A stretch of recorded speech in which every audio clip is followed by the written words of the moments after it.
Doctor Bhimrao Ambedkar, प्यार या मजबूरी से नाम लेना। डॉक्टर भीमराव अंबेडकर, जिन्हें लोग आदर और प्यार से बाबा साहब कहते हैं, भारतीय इतिहास के एक ऐसे महानायक हैं जिन्होंने समाज के उपेक्षित वर्गों को न्याय और समानता का अधिकार दिलाने के लिए अपना पूरा जीवन समर्पित किया। आज बाबा साहब का नाम हर वर्ग, हर क्षेत्र और हर आंदोलन में लिया जाता है। लेकिन सवाल उठता है कि क्या लोग उनका नाम सचमुच सम्मान और प्यार से लेते हैं, या फिर यह केवल एक राजनीतिक मजबूरी बनकर रह गया है। बाबा साहब का योगदान। डॉक्टर अंबेडकर भारतीय संविधान के निर्माता थे। उन्होंने समाज में जाति आधारित भेदभाव को खत्म करने और समाज के दबे कुचले वर्गों को न्याय दिलाने के लिए ऐतिहासिक कदम उठाए। उनके विचार और संघर्ष न केवल दलित समुदाय के लिए बल्कि पूरे भारत के लिए प्रेरणादायक हैं। शिक्षा, रोजगार और सामाजिक अधिकारों के क्षेत्र में उनका योगदान अमूल्य है। राजनीतिक मजबूरी बनता नाम। आज के दौर में बाबा साहब का नाम लेना कई लोगों के लिए राजनीतिक मजबूरी सा लगने लगा है। चुनावी मंचों पर उनका नाम बड़े गर्व से लिया जाता है, लेकिन उनके विचारों को व्यवहार में लाने की कोशिश कम ही दिखती है। उनकी तस्वीरें और मूर्तियां लगाने का चलन बड़ा है, लेकिन उनके सिद्धांतों और मूल्यों को अपनाने का साहस कम लोगों में दिखता है। समाज में सम्मान का सवाल। हालांकि कई लोग बाबा साहब का नाम गहरे आदर और प्यार से लेते हैं, विशेष रूप से वे लोग जो उनके संघर्षों से सीधे लाभान्वित हुए हैं। लेकिन वहीं कुछ लोग केवल दिखावे के लिए उनका नाम लेते हैं। ये दिखावा समाज में उनकी लोकप्रियता का उपयोग करने का प्रयास मात्र है, न कि उनके विचारों को आगे बढ़ाने का। डॉक्टर भीमराव अंबेडकर, प्यार या मजबूरी से नाम लेना। डॉक्टर भीमराव अंबेडकर, जिन्हें सम्मानपूर्वक बाबा साहब कहा जाता है, भारत के उन महानायकों में से एक हैं जिन्होंने समाज में समानता और न्याय की अलग जगाई। उनका जीवन एक ऐसी कहानी है जो संघर्ष, समर्पण और साहस से भरी हुई है।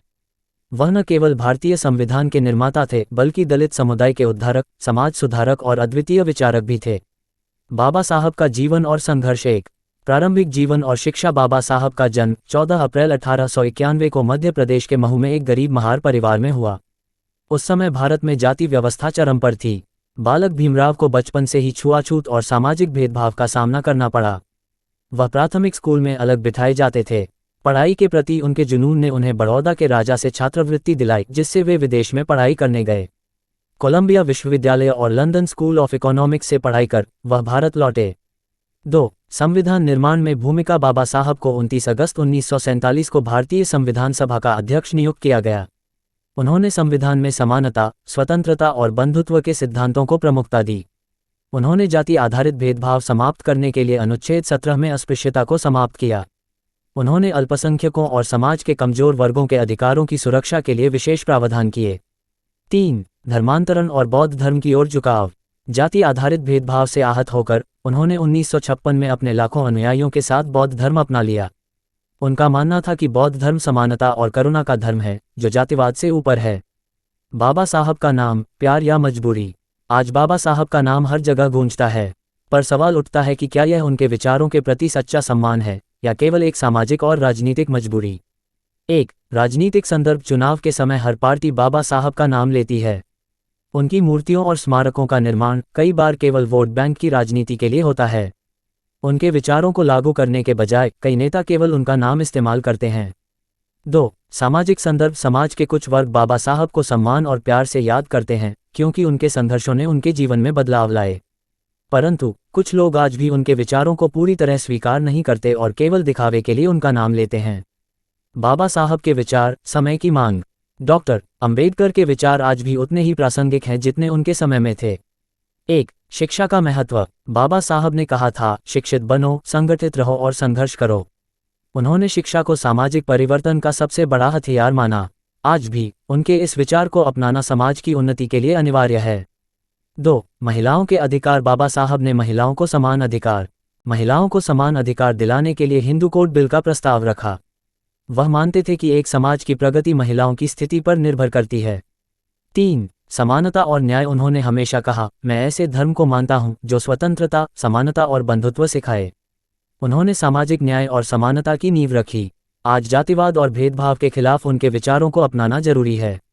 निष्कर्ष। डॉक्टर भीमराव अंबेडकर का नाम केवल आदर और प्यार के लिए नहीं, बल्कि उनके विचारों और सिद्धांतों को जीवन में उतारने के लिए लिया जाना चाहिए।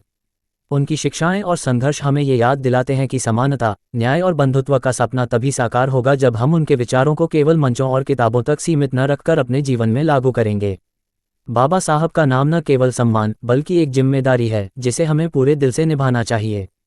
बाबा साहब का नाम लेना केवल सम्मान की बात नहीं होनी चाहिए, बल्कि यह उनके सिद्धांतों को समझने और उन्हें अपने जीवन में अपनाने की प्रेरणा भी होनी चाहिए। उनका नाम न तो केवल चुनावी भाषणों का हिस्सा बने, न ही दिखावे का माध्यम। डॉक्टर अंबेडकर का वास्तविक सम्मान तभी होगा जब समाज उनके विचारों के अनुरूप समानता, न्याय और बंधुत्व के आदर्शों को अपनाए। इसलिए यह जरूरी है कि बाबा साहब का नाम प्यार और आदर से लिया जाए, न कि किसी मजबूरी या स्वार्थ के कारण। उनका योगदान किसी जाति, धर्म या वर्ग तक सीमित नहीं है, वह पूरे मानव समाज के लिए प्रेरणा स्रोत हैं।